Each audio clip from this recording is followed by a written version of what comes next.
But I say good evening, good afternoon, everybody, and welcome. I'm so glad you could be here. My name is Mitchell. I know most all of you, I think. And I just want to say how pleased I am that we're having this event. For the few of you who haven't been here before, if you want to find out about all the events we do, all you have to do is go to booksandbooks.com, sign up for our email newsletter, and you will never be lonely again. You'll feel like you got a million options for events. We literally do an event every day, sometimes twice a day, and we've got some exciting things coming up even in the summer. And then of course, in the fall, we have a full slate of things happening. So we hope to see you for all of them.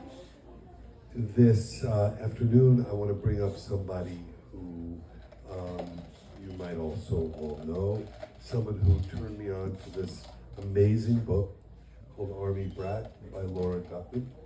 And this gentleman is known, I think of him almost as a founder of modern day Miami, more or less.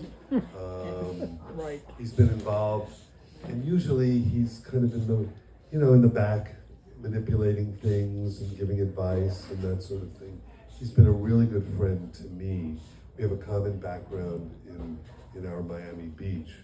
But what you don't know, and what I know, is that he's probably one of the most accomplished Lego artists in America. Isn't that amazing? Absolutely. He is an Wow. accomplished Lego artist, Wow. which took me by surprise when I had found that out. His name is Stuart Blumberg, and please give him a really warm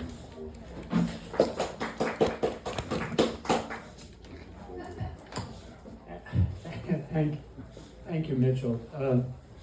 It's interesting. I've known Mitchell since he was born, and his brother, but I had a wonderful relationship with his father. Joseph Kaplan set the bar for integrity and honorable amongst the profession, which really doesn't mean so much, which is being a lawyer. But he told it like it is. If he didn't agree with me, he told me. If he agreed with me, he told me. And Mitchell is the same way. And what Mitchell has created here is just a sanctuary for culture and books.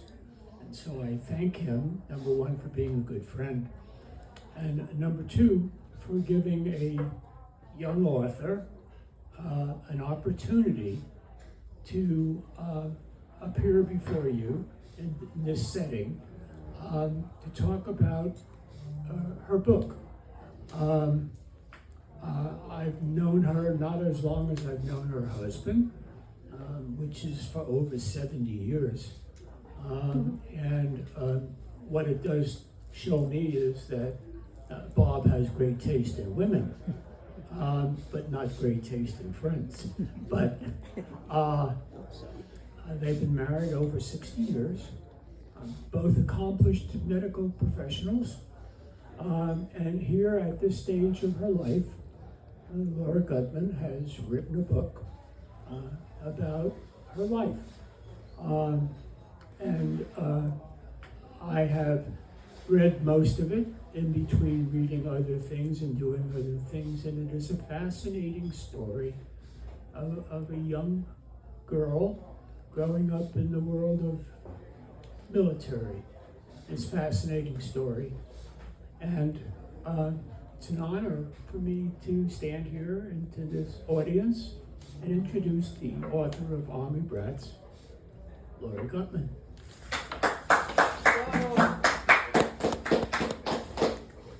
Thank you, Stuart. Thank you very much. Thank you, Mitchell. I want to thank you over and over, Stuart. I want to thank my husband, without whom this would not have been done. It is on his encouragement that I went and wrote this. And I want to thank my publisher, Gatekeeper Press, who were wonderful, extremely helpful. The editorial help was extremely good. So I had the help I needed. Thank you, everybody. So Army Brat, World War II. This is my personal history.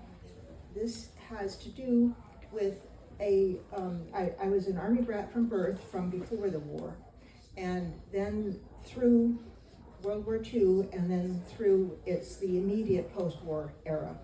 And my connection with the military ended in the middle of the Vietnam War, so that entire period. So during that time, I was deeply folded into the world of the purpose-driven U.S. Army from the time that it was a tiny, tiny army, even smaller than the Army of Portugal before the war.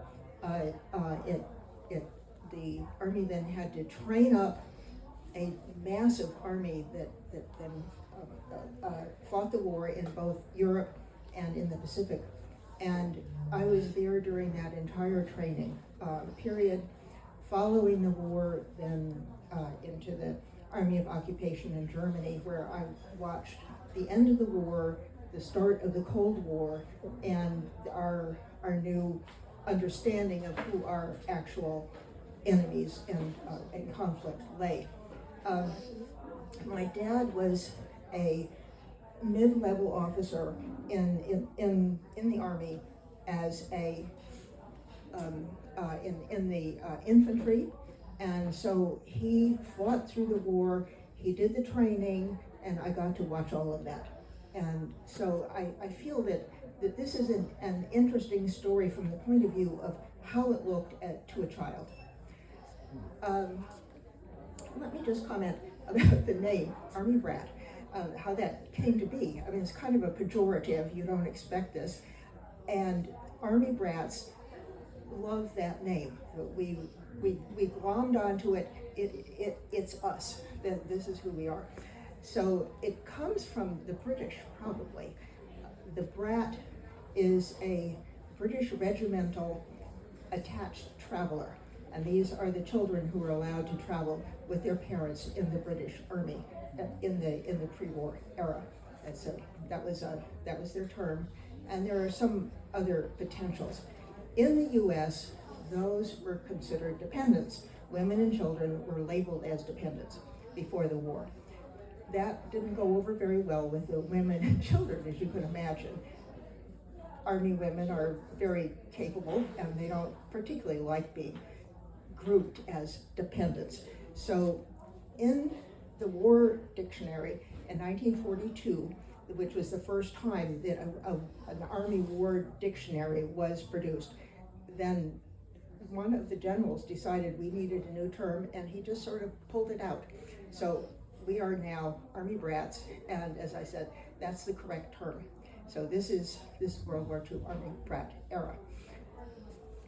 This whole story started, I was born at West Point before the war.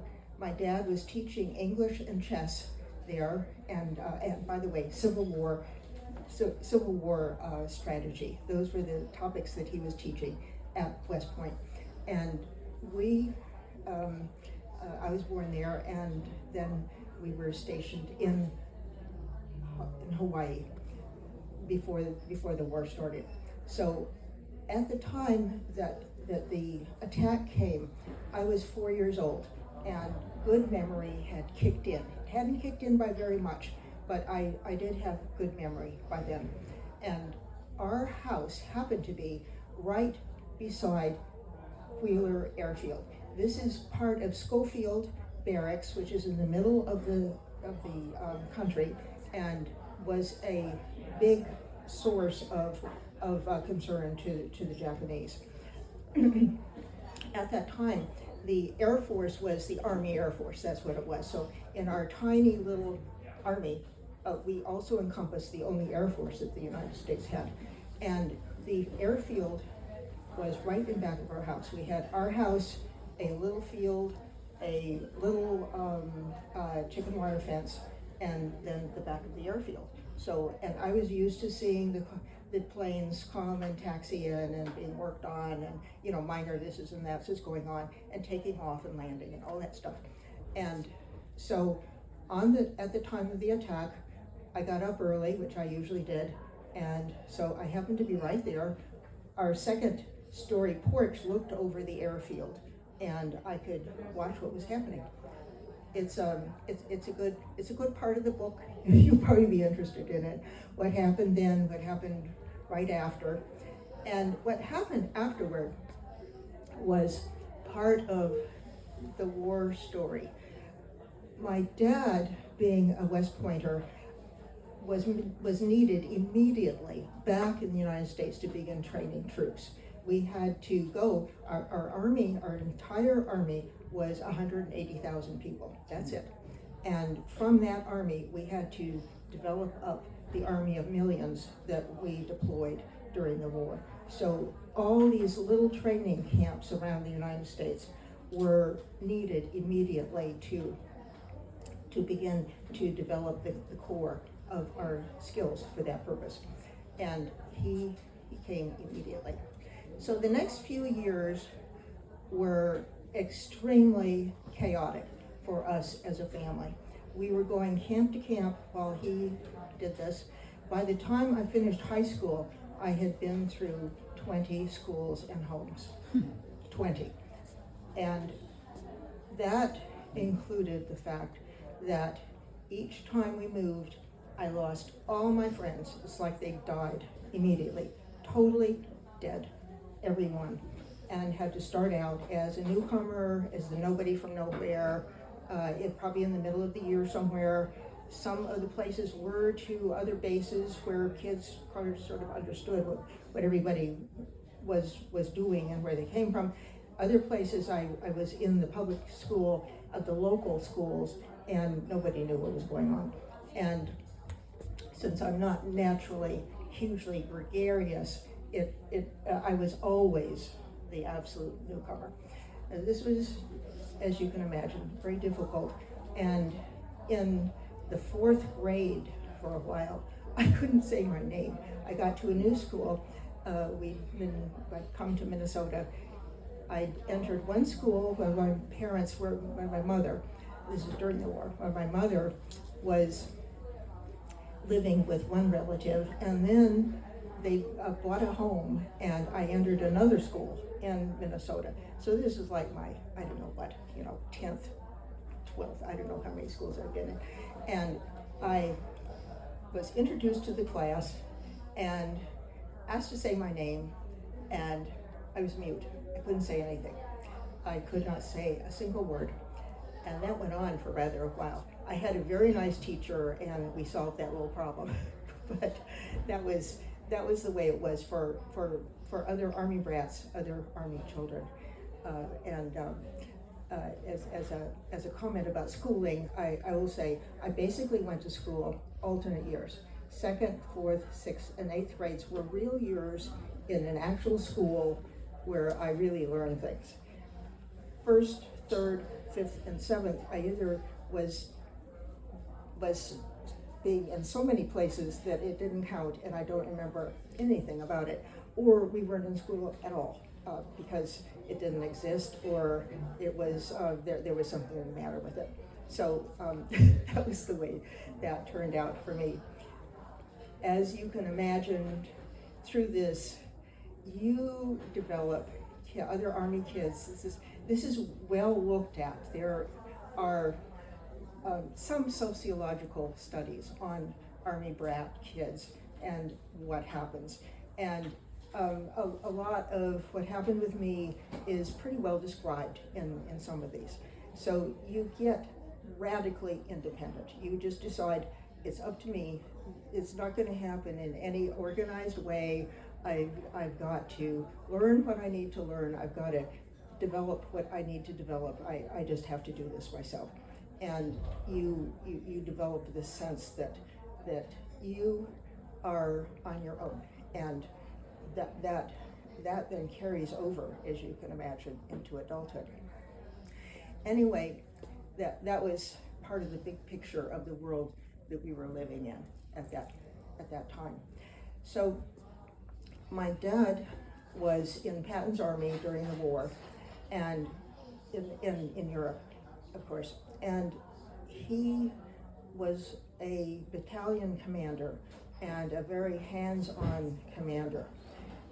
I don't know how many of you might have lived through that era at all, but the houses of people who had serving members that were in the armed forces had a big blue star on their window, which meant that the postman was to let you know if anything came from any branch of the military, and was to ring the doorbell. However, bad news came by telegram. In my world, telegrams were always nothing but extremely bad news. They were the means by which the military informed a family that the person who's in the military was either captured, missing, wounded, or dead. Most deaths were also announced by a visit with an officer and often a pastor along, and of course the neighbors could see that happen when that happened, and they knew how bad things were. But wounds and other issues were announced by telegram. And during this time, I got to watch my mother receive 3 of these telegrams. 2 were for wounds that were not terribly serious, and my father was able to recover in the local station hospital quickly and resume his command. But the 3rd one was considerably more serious, and he was out of his command for a couple of weeks, and then returned to participate in the Battle of the Bulge. After he died, we found part of that history. He had been at the Saar River planning a forced crossing across the Saar River, and plotting it with some of the other leaders, and they came under fire. And one of the men beside him was killed, and he himself was wounded. He had ordered that everybody in his command throughout, cooks, anybody, be fully prepared to both go on offense as well as defense if necessary. And the minimum that you could do to fulfill that order was to carry a sidearm, and that would suffice for that. But anybody who was caught without their weapon was under punishment, and so everybody was indeed totally armed from that point of view. So the bullet that struck my dad struck his sidearm, which did some serious deflection rather than what it would have done otherwise. And we found the barrel of that gun in that sidearm, it's a .45, in his drawer. So it's a very somber thing to have happen. So let me tell you my view of the big picture of World War II and its immediate aftermath, and where we fitted in on it. From my point of view, World War II began, as I think maybe most of us would agree, at the time of Pearl Harbor, at least for the United States. Of course, Britain had been at that for, a year, maybe 2 years already, and other nations. But for the United States, it really began with the attack on Pearl Harbor. Then, in my view, it ended at the end of the siege of Berlin and the Berlin airlift. That was the point at which our relations of the Allies with Germany really began to be one of potential allies, certainly peace, and no longer viewed them as unexpurgated enemies. And at that point, also, the Cold War began. So I think that is the split between those two. And we were part of that. I'll tell you a little bit about that in a minute. And then that period comes into the Vietnam War, and I view that as sort of the culmination of the immediate post-war era. In many ways, we are still in the post-war era, but I think that is where the Vietnam War is where it sort of culminated, that this was post-war and moving on. So following the war, what happened is that we were immediately stationed back in Germany for the Army of Occupation. My dad at that point was senior enough, he was in a leadership position, and I think he was helping to organize the defense of Western Germany and Western Europe. What happened was that he was very skilled at chess. That's one of the things he'd been doing at West Point, is teaching chess. And he was nationally ranked a little later, so he was very skillful. And the other senior officers loved to play him and see if they could take a game. And that we had chess evenings fairly often, and that world of chess in the military is also social. And so we had social evenings of chess, but we also had many social evenings that were simply social. And these were extremely consequential. So by then I was in the 10, 11, 12-year-old mode and had a reasonable idea of what people were talking about. So the way these evenings would occur is that there would be some topics that would come up, and this is the leadership of the occupation army, and that is the leadership that is advising Washington about how things are and what needed to be done. And so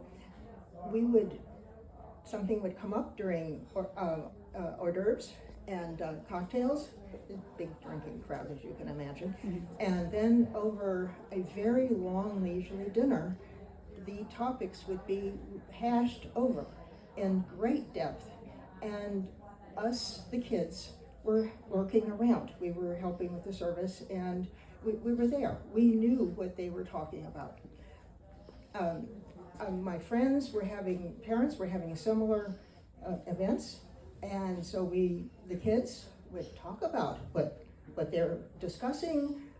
We knew what they were talking about. We knew what the big issues were. So early on, before Berlin, what would happen is the most disparaging comments would be made about Germans in general. They probably talked quite a lot about what to do about the immigrants who were coming into particularly the western sectors, who were flooding in. The DP camps, displaced persons camps, had not emptied since the war quite yet, and were filling back up with German refugees from the east. This was considered very difficult. The German civilians in our area were living a very hard life. The reconstruction had not happened. People were living in little holes in rubble, and I've got some great pictures of that in the book.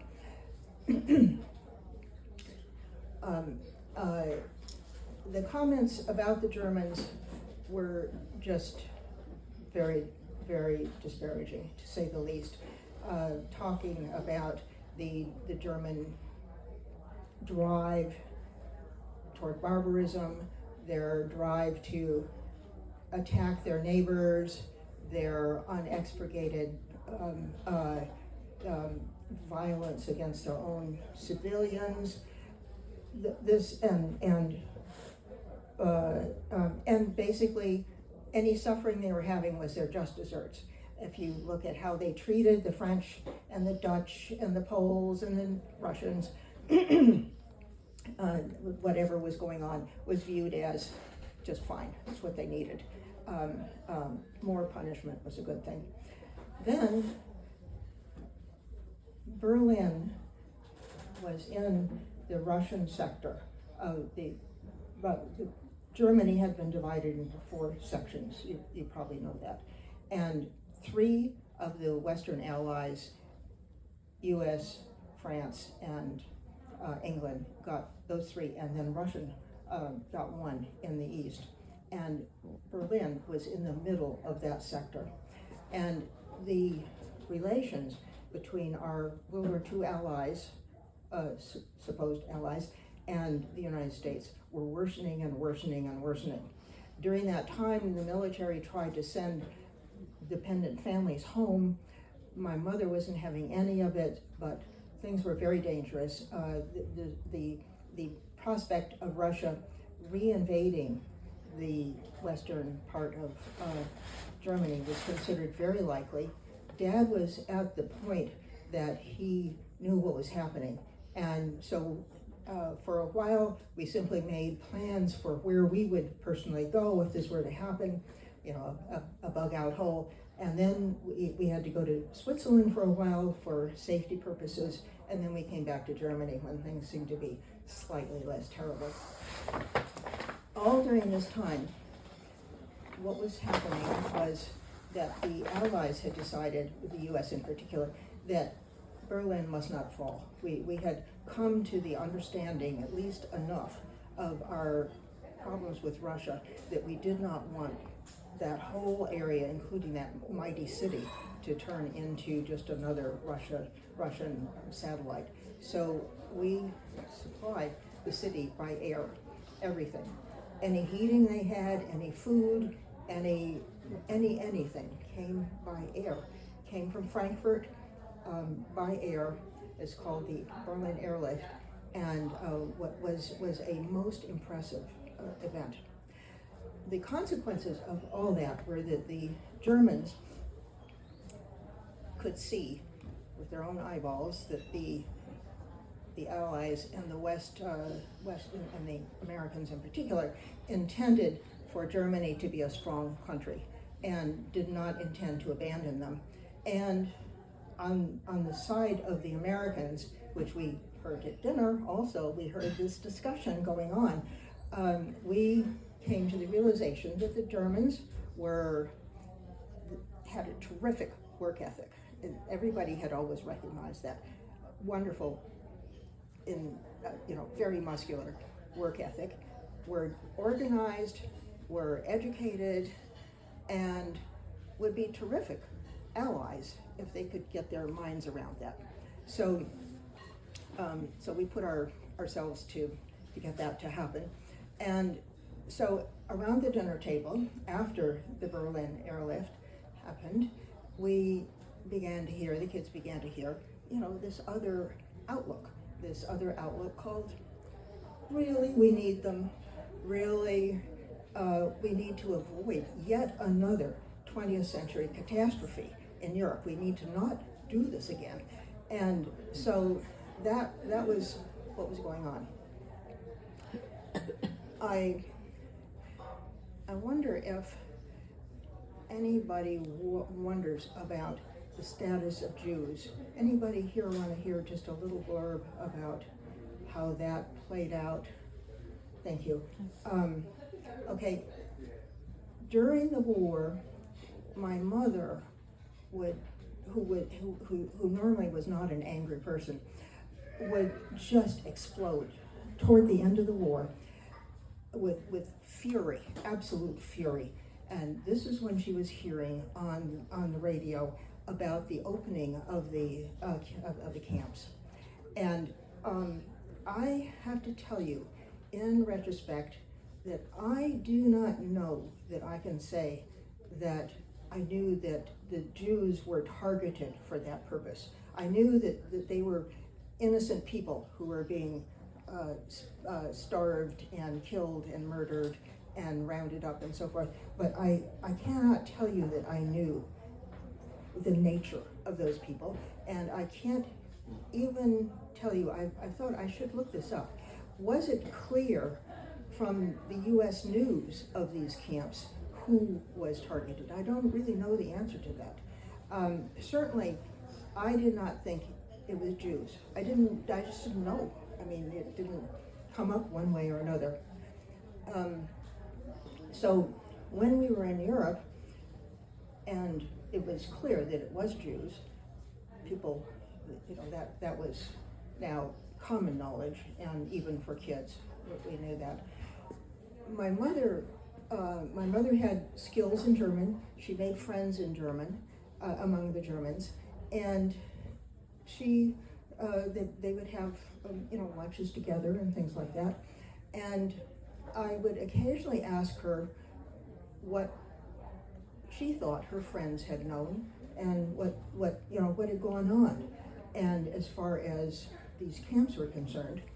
And her response at that point, so this is in 1948, 49, her response to me as a child asking about that was that the German friend she had would simply sort of pass it off and move on to another topic very quickly. And so it was not a discussable issue, and that's all I knew at the time. I myself, I'm a convert to Judaism. I'm committed Jew at the moment, but at that point I had grown up as a very old-timey Episcopalian, very adhered to the Old Testament, quite religiously oriented. And I, as a child, would not have been able, if asked who are the Jews, I would have said they're an ancient tribe in the desert that God decided to talk to and love.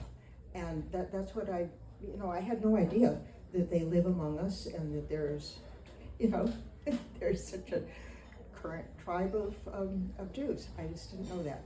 And so in Germany at that point, the schools were required to teach about the crimes of their country during the war, but I can't tell you that I really connected that very well. I meant to look up in the newspapers how it was being presented.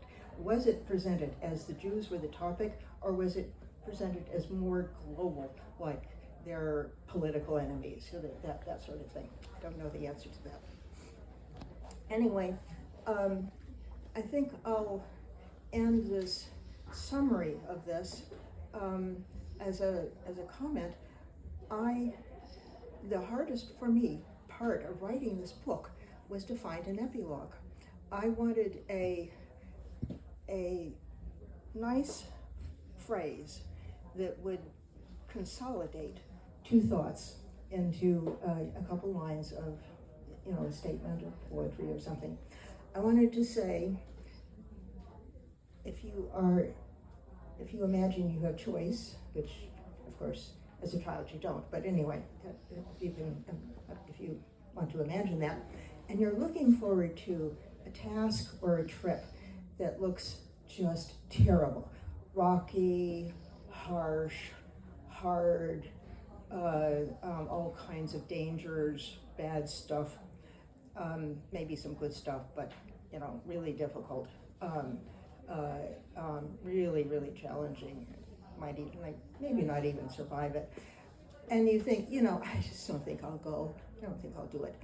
And then you do the task, and at the other end, you look back and you think, oh God, I wouldn't give up any part of this.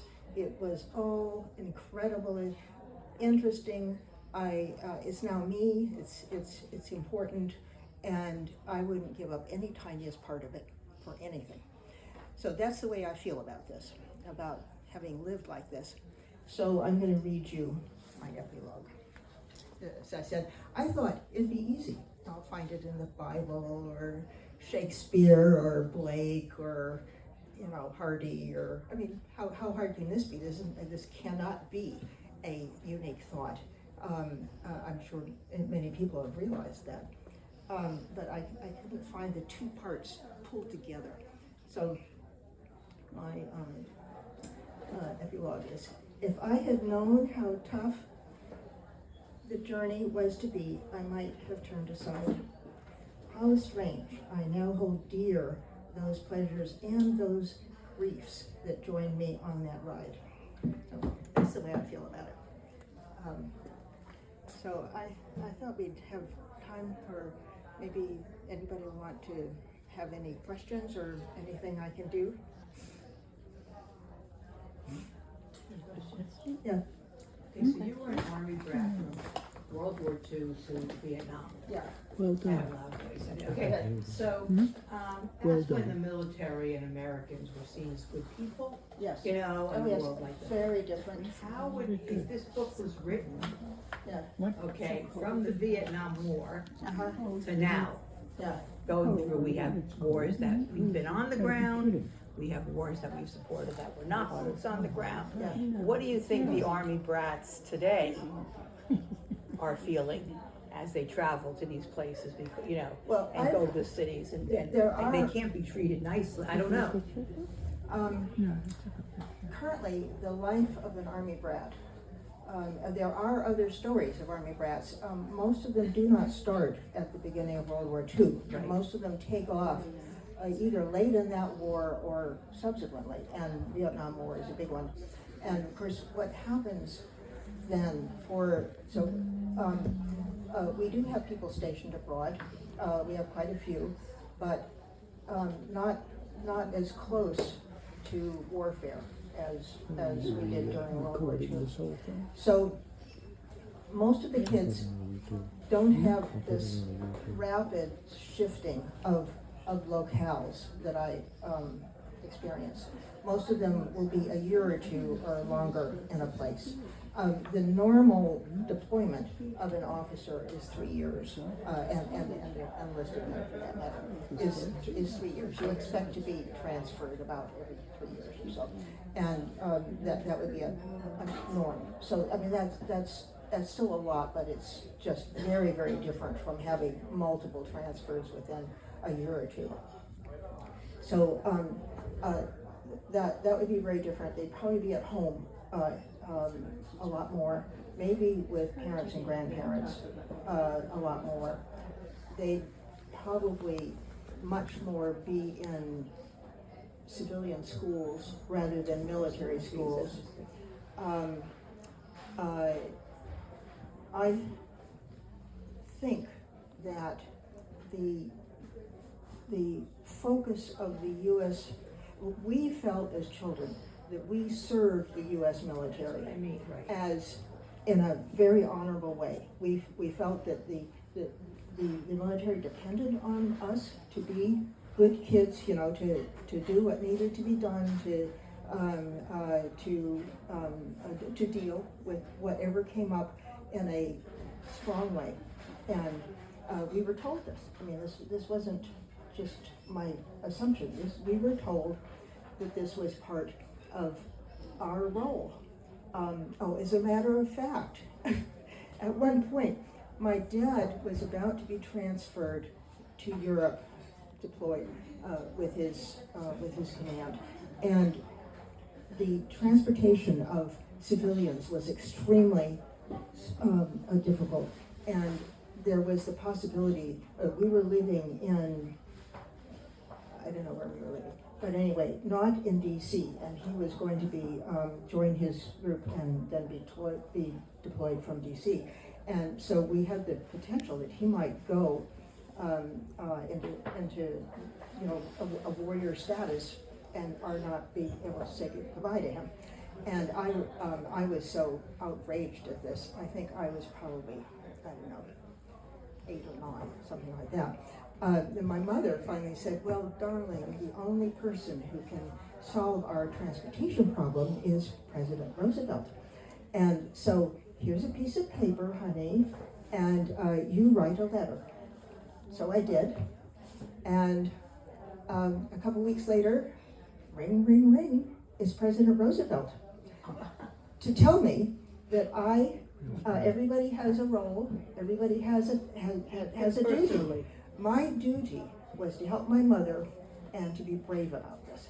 And that he's sorry, we can't say goodbye to my father just now, but this is my role and I should adhere to it. So how's that for giving you your marching orders? And Would that happen today?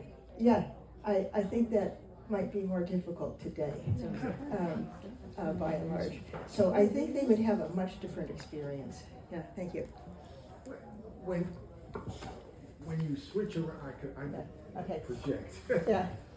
going to school Yeah. and going to different schools, I mean, the curriculum couldn't be No. identical. How, No.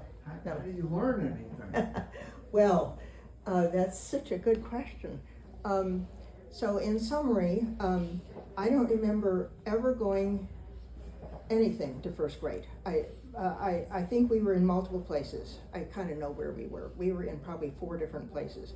And if I went to any school, I don't remember it, and I certainly got nothing out of it except to say that I must have gotten enough of phonics, and so I knew about the alphabet and the basic sounds of the alphabet and how they were put together for words. And I knew basic numbers and how that system worked. Both my parents were into education, and my mother was very educated. She was a college graduate at a time when that was not the norm. And so I think that I must have gotten quite a lot from that. Then on the 2nd grade, I went to the most amazing school. It was in Camp Landing, Florida, which I recently, just a couple days ago, visited. And I was in a 1-room schoolroom for certainly 3 grades, and I think it was 4. So this was my 2nd grade, and I had this towering genius of a teacher who ruled the schoolroom and announced on the first day that, boys and girls, everybody in this room here is going to be a skilled reader by the end of the year. I know how to do this, and you are all going to succeed. There is no exception. Probably a few other things will go on, but that is what we are doing. And so she did. By the end of the year, I was a fluent, avid reader.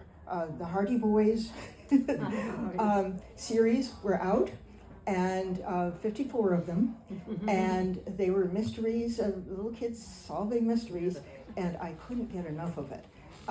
So my mother would read to me a little, but basically it was, I had to do it. So, and as I said, that was like the key to the kingdom. I don't know what would have happened to other children, but that's what happened to me. 3rd grade was a total wipeout of moving around. 4th grade, I have mentioned that was started out with my being unable to say my name. That was how disheveled I was.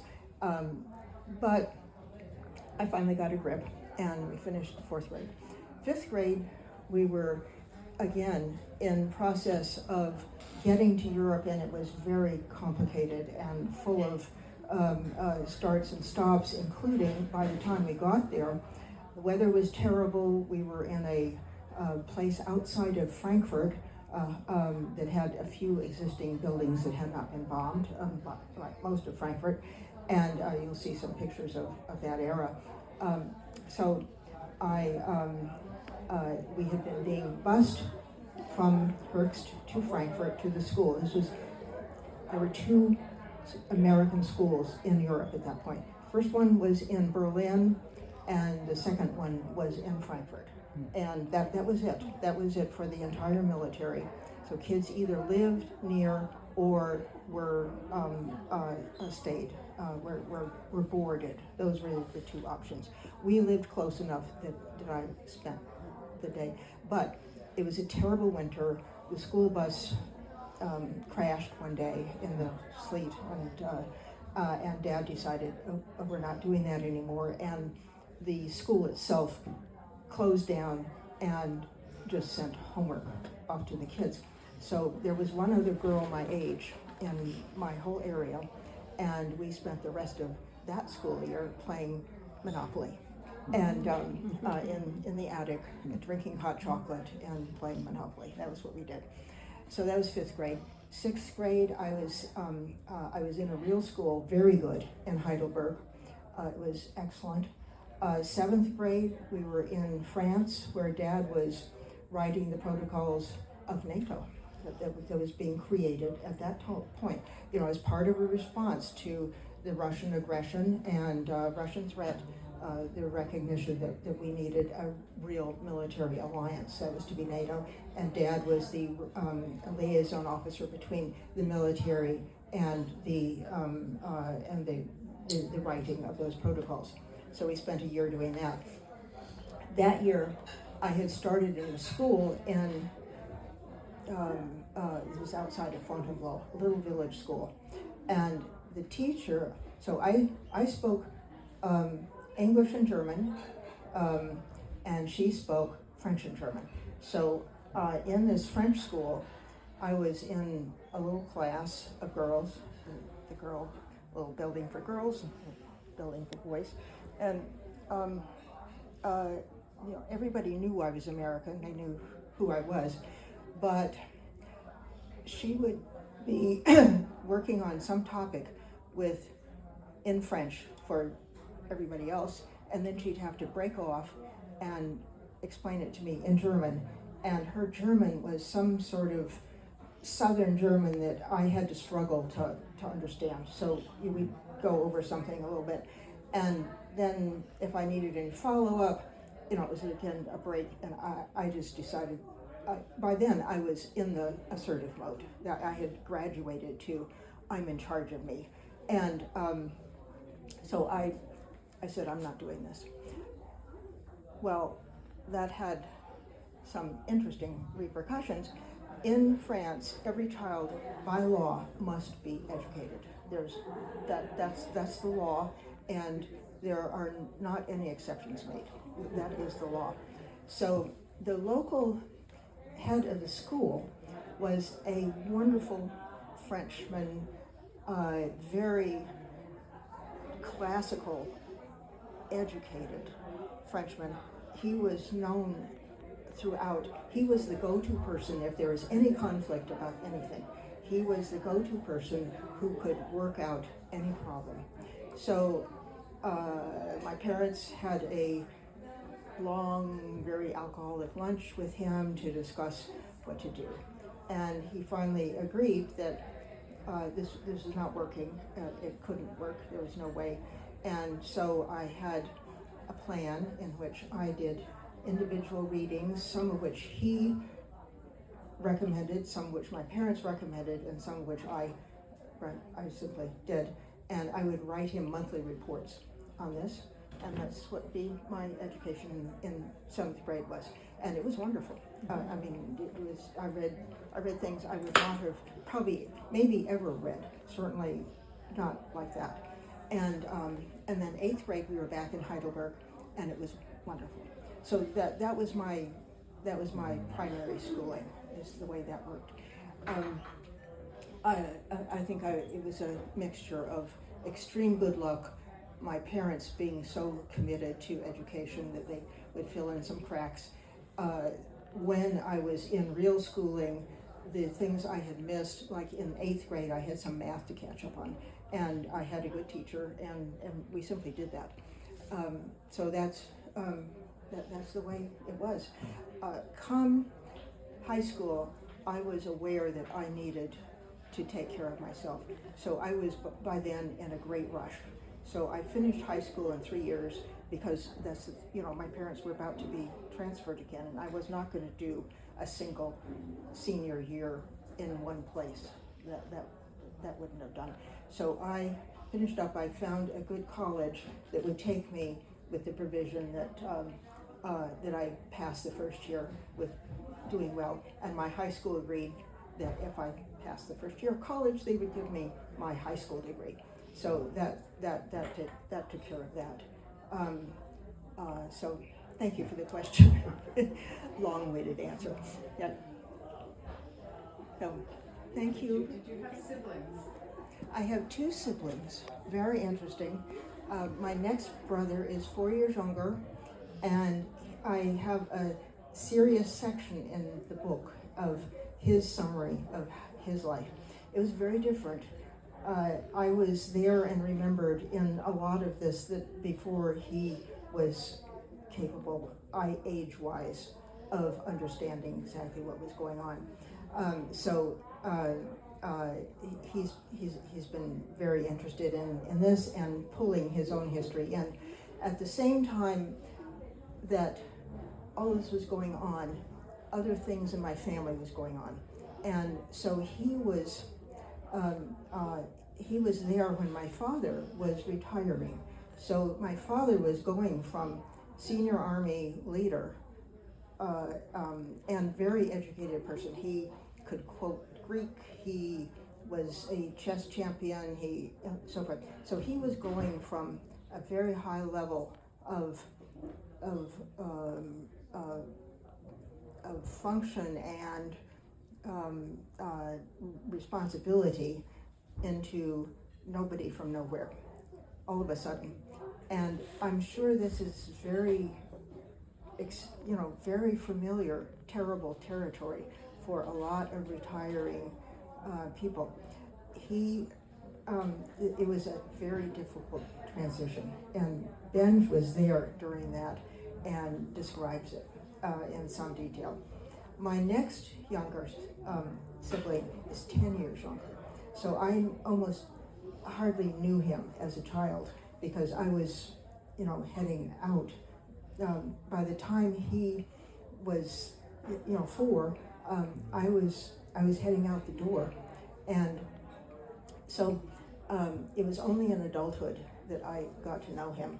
And Ben, my next younger, he was an angry adolescent. He didn't exactly have a police record, but the police knew him by name. The patrolman around him knew who he was. Oh yes. And so it was, and then my mother, late in this saga, I think had more than enough of the world of somebody else telling you what to do, and she divorced my father. It was her demand. He didn't think she was ready to be independent, which was correct, but she wanted out. She was adamant. So they divorced. She also had a sort of a hit or miss history after that. She became sort of attached to a lot of causes, and it was interesting. Anyway, that's the long-term story there. This may be naive. Were there no Jews at all in the army at that time, in high ups? There were, I know there were, yeah. because in the graveyards are Right. Stars of David, and so there certainly were. I was never aware of meeting a single solitary Jew. The first Jew I ever knew that I had met, I mean, I might very well, but the issue didn't come up. But the first Jew was a classmate in high school in northern Maine. And they were a family that lived in a city very close to ours, and came to the same, so she came to the same, it was in high school there, and she came to the same high school, Zita Levine. And she was the first Jew I ever knew. In retrospect, that must have been an extremely interesting story, how it is that a sole Jewish family wound up in rural Maine, and they had been there for quite a while. I don't know exactly how long, but they hadn't just come. It wasn't part of the refugee, post-war refugee or anything like that. They'd been there for quite a long time. They had a farm, and I mean, it must have been very interesting how they wound up there, because I didn't know anything about what I might have asked her. I didn't, and she never volunteered it. So that was it. After that, I kind of got folded in college to a Jewish group, and began to widen my horizons. Thank you. Thank you, everybody. Thank you. Yeah.